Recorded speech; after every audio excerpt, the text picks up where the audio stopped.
Hi everyone, Paul from Tuscan Tour Guide here. Wanted to thank everybody for tuning in once again for another episode and another painting.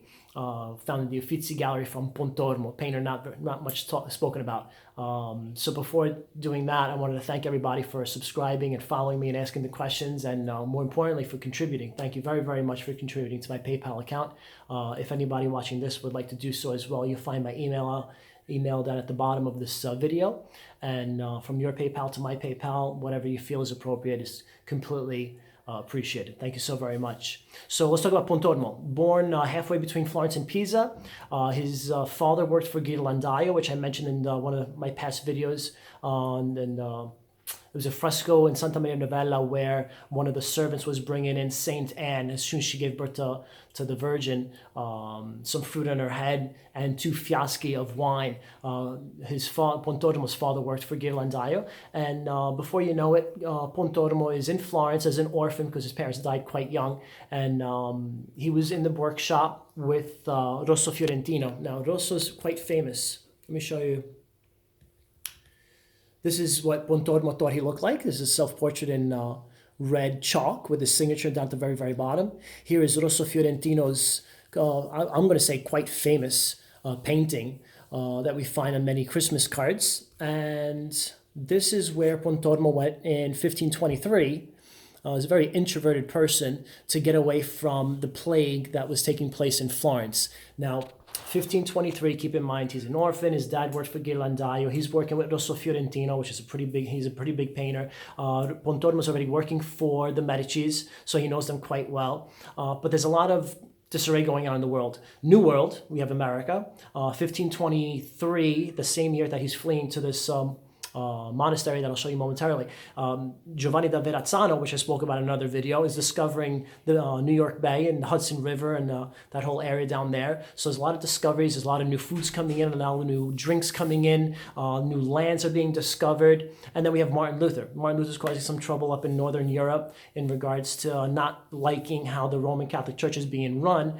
So you want to try your best to keep away from the Northerners and the Protestants and whatever's going on up there if you want to be in with the Pope, which Pontormo is because he's hanging out with the Medicis. So let's get to the monastery. It's a Carthusian monastery run by monks. They take vows of silence. And head prior there was Leonardo Bonafede. And this is the beautiful courtyard. Check it out. This is where Pontormo stayed during that plague of 1523. So while he's here, he drew a monk. Here's one. Take a look at his blank face and his tunic. Don't forget that. We're going to see that again. And here's the prior, Leonardo Bonafede. Don't forget, just remember that his hand on his chest and his other hand blessing us. So what we have in 1523 is the plague going on. Pontormo's running away. He's sketching a few things up in the monastery. New World, a lot of trouble coming down from Germany and the Lutherans. So Lutherans, quote unquote, back in the day is what you call Lutheran today. Lutheran today is a completely different thing. Lutherans and Protestants were considered the same exact thing back then. So I'm not going to get into that one, but Lutherans today, the word Lutheran today is slightly different in definition than Lutheran back in the 1500s. But anyway, Pontormo is commissioned by the prior to paint painting for their dining room. And he's going to do so by using some ideas that he got from this drawing. Now, this is a dangerous drawing for the time because that was done by Dürer, a German, probably Protestant. So you can see a lot of similarities with them sitting on a table with the triangular hat on this gentleman here and the triangular hat that Pontormo does there. It's quite similar. So you want to be careful. You're walking on eggs. You don't want to tick anybody off, especially this guy, because this is the Pope, Medici Pope that excommunicated Martin Luther, Pope Leo X. So let's get into the painting itself. There's a lot of controversial stuff going on because there's a new movement called Mannerism. This is right after Renaissance where you have everybody looking pretty and it's completely thought out and the perspective is perfect. Here the perspective isn't perfect, well, in the sense that we don't know exactly how many points of perspective we have. The people seem to be floating in the background, which is not what we want in the Renaissance.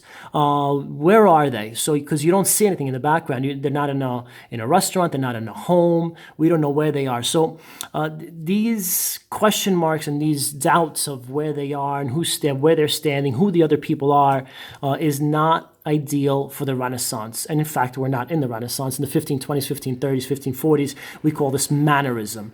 Now, the story for this painting comes from when Jesus is resurrected already. And he's walking to Emmaus, and he bumps into two disciples. One is Cleopas, which is this gentleman here. And Cleopas, at this moment of the dinner, realizes who Jesus is because they've been hanging out for a few hours now walking. And right before dinner time, Jesus says, okay, I'm outie. I'll talk to you guys later. And Cleopas says, no, well, it's getting dark. Why don't you hang out with us and have dinner? So he accepts, Jesus accepts. And as he's sitting down, he's blessing the bread. And that's the moment that Cleopas actually recognizes that that was his Messiah. And here's the other disciple who hasn't figured it out yet. He's just in his own world pouring water or wine into that beautiful glass that we'll get into. This is another thing that people in the Renaissance didn't like. The reality of it all. Bare feet, dirty toes, animals hanging out, just like daily life. There's a cat underneath the stool here. This is Jesus's foot, by the way. And we have this line in the bread. We have Jesus's hand here. And we have Jesus's nose. And we also have the Trinity with the eye of God in it. And if I take a piece of paper, you can draw a perfect vertical line and all that. So Pontormo divides the left equal to the right. And if you want to use your perspective here as well, with the triangle up above, which represents the Trinity, you have a bigger imaginary triangle as well, confirming the Trinity. Here's Leonard, the prior, that we saw before in the sketch. Here's the other monk that we saw in the sketch. But we also have other people in the background, and we have no idea who they are or what they're doing. Well, this guy, we know what he's doing. Check this guy out. He's looking forward, and he's holding a beautiful glass, and he wants it filled up. All the details, the knives. I mean, Cleopas actually stopped cutting his loaf of bread to stare at Jesus. His glass, look how beautiful that is. And here we have a metal flask and a glass flask for their drinks. It's a pretty awesome painting in regards to detail. And it really doesn't make sense when you compare this to the actual story of the Bible.